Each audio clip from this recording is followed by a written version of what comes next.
Јавашлукот, недомакинското работење, расфрлањето со пари кое траело со години, ги удави болниците во долгови кои се бројат во милиони евра.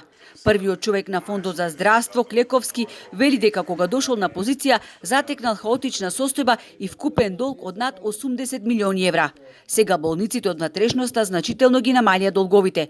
Проблем е Скопскиот клинички центар, каде клиниките си должат една на друга. Најголем долг се уште има ургентниот центар, клиниките за онкологија и педиатрија. Онаму каде долговите се на повисоко ниво, потешко се планираат потребите за лекови и за интервенции, вели Клековски, кој зборуваше и за утврдените неправилности во работењето кај 14 јавни здравствени установи. Дополнително кај 18 биле констатирани и неправилности во исплатата на платите.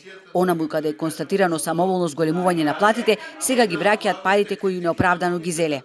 Се уште имаме честина один на прекршување во тој дел. За пресметување на плати, некоја се на штета на болницата, некоја се на штета на вработените. Тој дел се уште генерално не функционира како што треба. Од две клиники веќе има враќање на се вратени парите назад што се вишок исплатени. На дел од раководните структури им преседна директорувањето и завршија со лицици на рацете. За детектираните сериозни злоупотреби во некои болници одговорност мора да има. Клековски го повика јавното обвинителство да постапува по нив.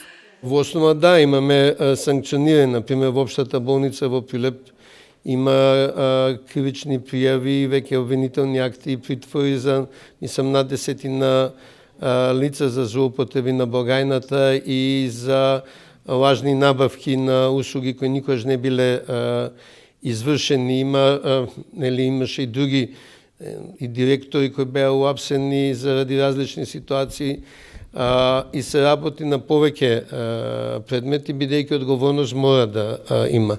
На почетокот од годинава, Клековски посочи дека има значителен број злоупотреби на боледувањата.